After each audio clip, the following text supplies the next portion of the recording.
come and take a seat. Hello. I think I've met Mohammed before. Hello. I think you met him, yeah. I think. How can I help today? Okay, so he's got a fever. Okay. He started last night. And has he had any pain in the ears, sore throat? No. Any pain in your throat? When you swallow, is there pain inside? No, okay. Any runny nose? Is there any phlegm coming out of the nose at all? No. Is he coughing last night, this morning? No. So no cough, no sore throat, no runny nose, just a fever. Wee and poo, is that okay? Yeah. Any diarrhea or vomiting? No. For the temperature, what have you been giving? Calpol, Nurofen? I gave him paracetamol, the liquid one. How many times have you been giving it? I gave him twice last night, and today morning at 5 he wasn't feeling well. I gave him one. Let's do the temperature now. If we can't find the source of the fever, he might have to go to the hospital to see the specialist. Yeah. 39.7, yes. So that is high. Let's have a listen to his chest as well. Should I remove that? Yeah. And just the top as well. Is he drinking enough fluids, eating and drinking? Yes. Is he playing like normal yesterday? Yeah, normal. He played outside. And today he's been fine? Today, yeah, he woke up fine. This bite here, when did this come up on his face? Yesterday. Okay, so it's important because we have to find a source of why the fever's happened. Yeah. If there's no runny nose, sore throat, we need to see where it's coming from, so that's what we have to do. Okay, let's have a listen. Okay, deep breath in and out for me. Again. No, that's clear. That's good. Okay, let's have a look in the mouth as well now. Okay. Stick your tongue out. Say, ah. No, that's normal. There. Okay, let's have a look in both your ears as well.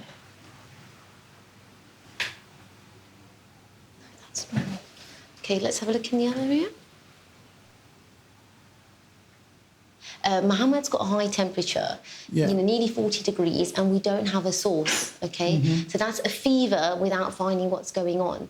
So we need to rule out anything else. Where is this fever coming from? So what I'll do is I'll give you a urine tube to see if you can do one, and we'll send you to the hospital today. And I'll give the hospital a call now, and they'll review him in the paediatric ward. So if you take a seat outside, all right? Okay, fine. Calpol, Nurofen regularly, every 4 to 6 hours for him. So before you go, we can give him a dose. Give him a dose, Yeah. I think that's the best thing. Take a seat out here, all right? Okay. Thank you. Thank you.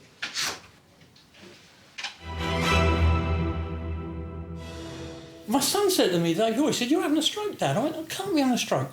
I can talk, I got my strength, feels tingly." The symptoms you get with the stroke depend on where the blood supply is being messed up in the brain, and it's not the same for everyone. Okay. And so some people will get abnormal symptoms, some people will get bang, all of those ones on the advert, and that's then very easy to diagnose. Well, you did the right thing, it didn't go away. You listened to them and you came down. A gentleman came in this morning to get an appointment with the doctor because he was feeling unwell and thought he was having a stroke. So we got him in to see the doctor, and she thinks he needs to go straight to hospital, which is why she's called you. Yeah, I'm not like the advert, am I? I'm not slurring my speech, I'm not feeling weak. Just numb all down the left side. It feels like I've been to the dentist, it feels like I've been injected, Yeah. And that feels like I've slept on it all night. You're not in any pain? No, I just feel like it's a needle. They saw you and they scanned you? They did a CT scan. And then you had an Nothing. MRI scan as a... And then I had an MRI the next day. That showed the stroke, yeah? Up there a little bit. OK. Yeah. And does this get any better? Yeah.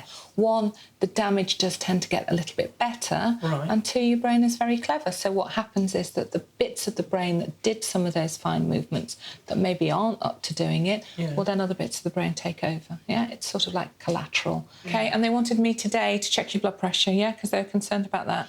Right. Oh, no, it's been high. Are you taking your tablets? I'm taking all these tablets they're giving me. All of them, yeah?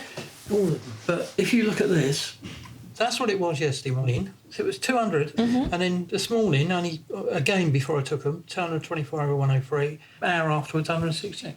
So it's not controlled? No, it's not. If I'm waking up this morning, it's sky high, and they run out.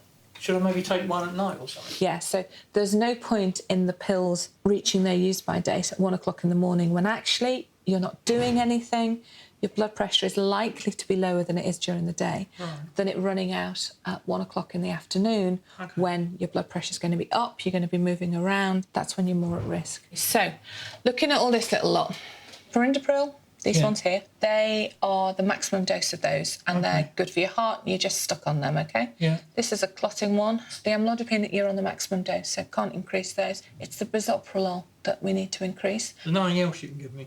The logic is, Anthony, to get you to the maximum dose of all of those before we say, right, now we need another one, yeah? I want you to carry on the 5 milligrams of bisoprolol, but I'm adding a 2.5.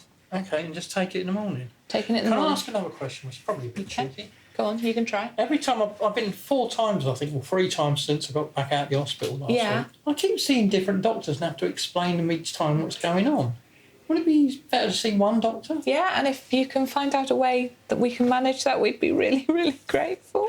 We have so few doctors for the number of patients on the books. Right. That moving people around is unfortunately what we have to do. I'm going to give you an appointment with me because I'd like to follow you up. You're registered with me. Come in and see me a week tomorrow. Well, actually, I'll be honest with you, I expected you to give me okay. Why? Why would For you not do that? taking me tablets. You never give me a at the hospital. But you are going to take them from now on, aren't you? Yeah. We talked ages ago about all the awful things that could happen if you didn't take your tablets. Yeah, no, There's nothing like having a brush with it to realise that you need to take your tablets. Right. OK? OK. I'll see you a week tomorrow. Doctor, you've been absolutely wonderful.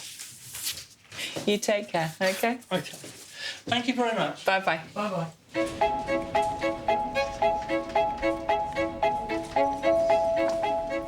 Examining him, there's absolutely no source that I can find at all. Obviously, his pulse rate's a little bit up, it's about 120, which is normal for his age, just because his temperature's high as well.